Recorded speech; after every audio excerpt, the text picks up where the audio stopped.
Well, Paul, well done. Another 3 points on the road. What are your thoughts after that away performance? Yeah, really proud of the team, love the group. I said it's like the best group, they've been amazing. And to get through this window has been a trying time, to be fair. So just glad the window's shut and then, right, here we go, eyes down for full house, really.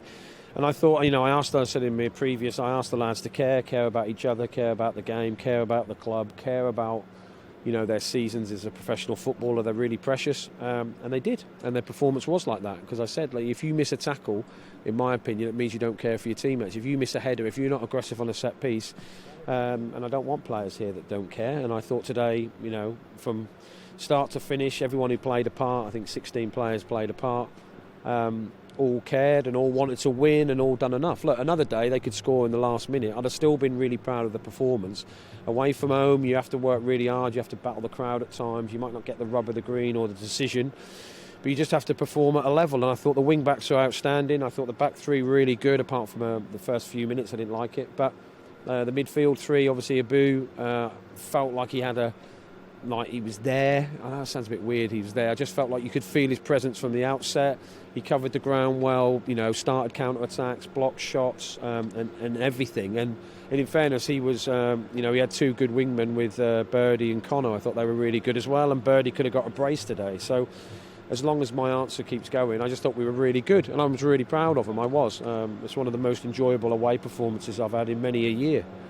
So what from the performance, because there's lots of elements that you spoke about there, what sort of made you feel that it was that good today?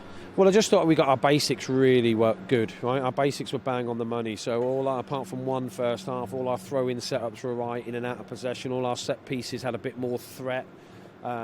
When we counter-attacked, obviously there's got to be a pass go astray, but they were trying to play the right pass. And sometimes away from home, you have to accept the fact you just have to turn the opposition. You're not here to entertain everyone here. You're here to entertain the kind Rams who turned up. So it's about winning. So that's what I liked. I thought our basics were really good. And when we changed and we put more defensive players on, the commitment to do well is what I'm proud of. So look, you can be amazing, you can do everything right, and you can lose a football game. And when I come out and do interviews and I've lost, everyone's expecting you to be like, ooh. But it's a performance thing. And if you care about what you do and you perform at a level and you give everything, losing a game isn't it's not the end of the world. There's another game next week. So you just need to get habits. So like last week when we won 2-1, I wasn't very happy because the performance level was honking. Today we won 1-0 and our performance level was significantly higher, and it's a good thing it's a good barometer to go by. Like, these are spent proper dough in January. They've got a new manager sitting up watching. I know what it's like when a new manager comes as a player. You suddenly feel like you can run a bit more weirdly. So our lads had to match all of that today, and they did. And I'm really, really proud of them. They're good kids. And the winning goal from Nat, well taken, and good work from Max Bird too. Yeah, and in fairness, I say this all the time, but they're really well coached by Rich. Rich worked out the press, how to get the ball back, and we got it back. And Birdie, you have to be brave with the press, because sometimes if they get out, you feel vulnerable. But you just got to back yourself to be better than the opposition. So we went after them, and obviously the weight of pass to Nat was a joke, and Nat limped his way in there and scored. So I couldn't have been happier. A second goal would have been nice. Birdie had a couple of really good chances, and not that anyone ever in the history of football will ever doubt Birdie's dedication to this great football club, but his performance today was pretty outstanding. You mentioned Nat hobbled his way through to score. What's the situation with him? Because I was Nat, sorry, I know you were just distracted off camera there. With Callum. He got a bit of a crack. I think the stud went through his boot, so his foot's in a bit of a state. I don't know if he's broke his foot. Hopefully not. It's a bit bloody. I wouldn't have wanted to see it when I've been eating, that is for certain. So, I don't think there's anything too dramatic, but he did come out in crutches and a boot, which isn't the most pleasing thing for a manager to see. But, so I don't honestly know more than that. Corey Blackett-Taylor not involved today. What was the situation with him? We did crossing and we done some crossing and some shooting, a light session on Monday. He just felt his groin a little bit, and he hasn't trained enough to be part of it. And weirdly, I had no intention of playing him here. I know that sounds crazy, but I just didn't think he'd have a good game here. I mean, he's had many good games here, but I just thought it might become too much. That sounds awful, but it's the truth. And I thought So we didn't rush anything, take our time with him, get him properly right, and hopefully he'll join back in next week. So it's no drama. But I just felt that, the occasion, until he settles into being a Derby player, it might have been too much. And, we won. So obviously it was the right decision. Absolutely. You mentioned yesterday that the bench was going to be really strong today, and it certainly was. How sort of reassuring is that for you when you turn around and you've got the players with experience and know-how to bring off the bench to see you over the line in games like this away from home? Yeah, obviously a right boost. I mean, sort of tongue-in-cheek with the lads beforehand, saying it's going to take everyone, but like our bench is like the PFA team of the year. The bench is a joke, and fortunately for us, Wash should be back in a couple of weeks.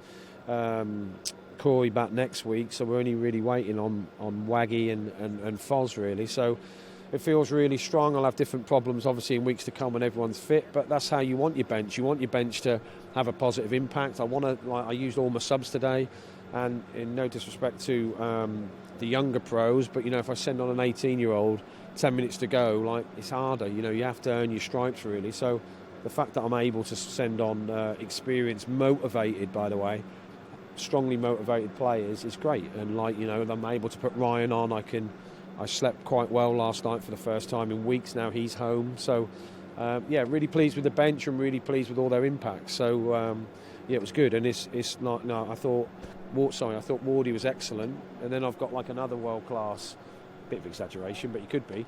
I've got Kane on the bench, who's different gravy, and they all have something different. Wardy's the best crosser. Kane's the best nutmeg tricky dicky. My son loves him, and if I don't play him, my son gets grumpy with me.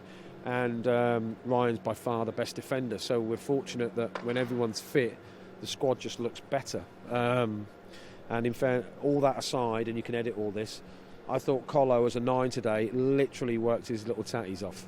So fair play to Colo, and you're only ever as good as your strike force. So Colo, with Nat and then with Tom, literally ran their blood to stone. So really proud of them. Final word, you had over 3,000 supporters here today, and there was a period in the second half where they really started getting behind the side. I know you mentioned in Radio Derby, you assumed results were going our way elsewhere, but they helped play a part as well.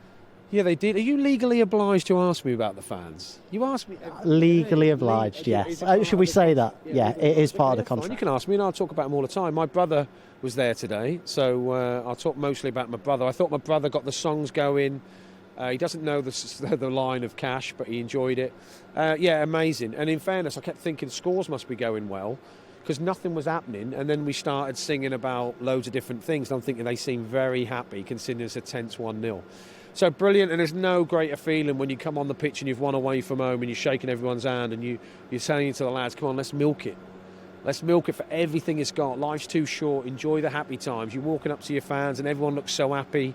Obviously sometimes I walk off the pitch and they don't look as happy to not see me, but see the group. So it's amazing. I want the lads, the dressing room, to have the best life they can. And days like this are really magical. And if we went up and there was only 3 people there, it wouldn't be quite as magical, if I'm honest. So to have however many thousand there was really impressive, and sincerely safe journey home. Really appreciate it. Please stay with the team, because they're not going to win every week. You just have to stay with the team if you can and be positive, because they definitely have performances like this in them.